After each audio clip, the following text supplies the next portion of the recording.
In this video, we're going to be looking at molecules that have multiple bonds in them.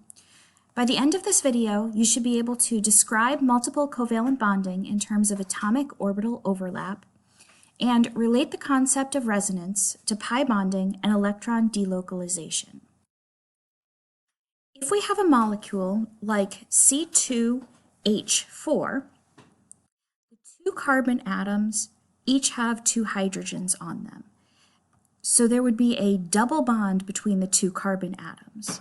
Again, that first bond between the carbon atoms would be a sigma bond created between the two hybridized orbitals. So we would have sp2 hybridization, and the overlap of the two sp2 orbitals would provide the sigma bond holding the two carbons together. Holding the carbon to the hydrogen would be one of those sp2 orbitals with the s orbital from the hydrogen atom.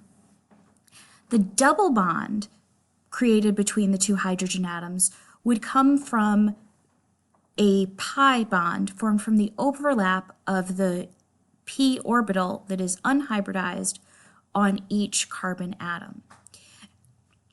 So the reason there is no rotation around a double or triple bond is because of the presence of these pi bonds, which are formed from the overlap of the p orbitals.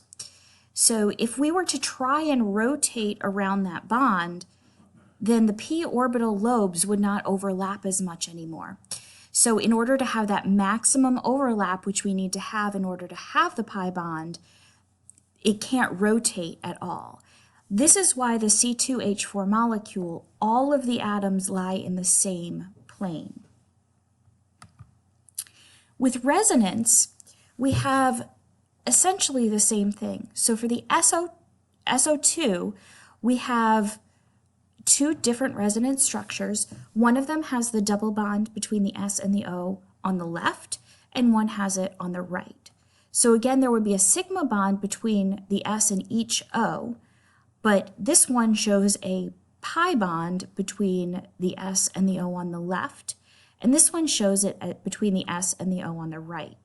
Now remember, it's not that the SO2 is flipping between these two, but it's actually a mixture of those two at the same time. So we have the sigma bond, but then we have sort of a pi bond between both of the oxygens and the sulfur. So the electrons are not just between these two, and they're not just between these two. They're actually delocalized over the entire molecule. So another example of this is in the benzene ring, where we have the six carbons in a ring, and then hydrogens coming off of that. And the carbon-carbon bonds alternate between single and double bonds. So if we actually draw the structure, it looks like there's a double bond between this one and then a single bond, and then a double bond and single bond. So you would have pi bonds between every other carbon atom. But in reality, that pi bond essentially circles the entire molecule, and those electrons are delocalized throughout the entire molecule. So the pi bond is not just between two atoms, it's kind of showing up between all of them.